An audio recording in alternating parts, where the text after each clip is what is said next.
ndetse aba n'umutware ayobora Isiraheli mu gihugu cy'i Kanani. Bugira amena. Haleluya, haleluya. Itegeko ryari ryashyizweho n'umwami, ariko Imana ishobora byose itarisinye. Yego mumuzane mumutwike, ariko Imana yo yari yasinye. Haleluya, haleluya. Amen. Herode nabashyiraho itegeko, aravuga ngo abana bagiye kuvuka batarengeje imyaka 2, babivuzeho kuri Noheli, abo ngabo ni bapfe. Matayo igice cya 1:19 hakatubwira ngo Herode amaze gupfa, marayika asanga Mariya na Yosefu, iti noneho musubiri iwabo, kuko Herode yagize ute? Herode amaze gupfa, marayika asanga Yosefu na Mariya, musubize umwana iwabo kuri gakondo ye. Haleluya. Uyu mwaka wa 2025 hari ibyaguhize. Uyu mwaka wa 2025 hari ibyagushatse. Uyu mwaka wa 2025 hari ibyashatse kugira ubugingo bwawe, hari ibyashatse gukuraho umuryango wawe, ariko turawutambutse. Imana ikugereza muri 2026, kuko ibyagushakaga tubisige muri 2025, ibyaguhize tubisige muri 2025, ibyahize ubugingo bwawe tubisige muri 2025, kubera Imana. Haleluya. Kubera Imana, kubera Imana, kubera Imana bakera gusimbuka, badutegera ku byaha kongera bakabitegera ku byaha kunga, kubera Imana badutega gusimbuka. Kubera iki? Kubera Imana. Oya bivuge.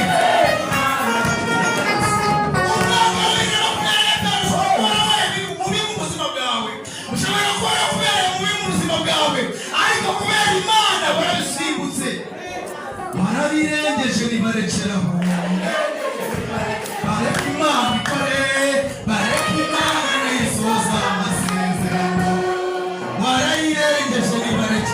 Iminsi bakubariye kumara mu isi, barayirengeje nibarekeraho. Iminsi bakubariye kumara mu isi, barayirengeje nibarekeraho. Imana ikore, bareka Imana ikore, bareka Imana ikore.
bisigare muri uwo mwaka, bisigare muri uwo mwaka, hasigaye twinjire mu masezerano yacu, twinjire mu masezerano yacu, twinjire mu masezerano yacu. Imana isohoze icyo yasezeranye nawe. 2026 ukubera umwaka w'umunezero, 2026 ukubera umwaka w'ibyishimo. Ushobora kuba wabaye kenshi, ariko 2026 ihindure amateka ku buzima bwawe.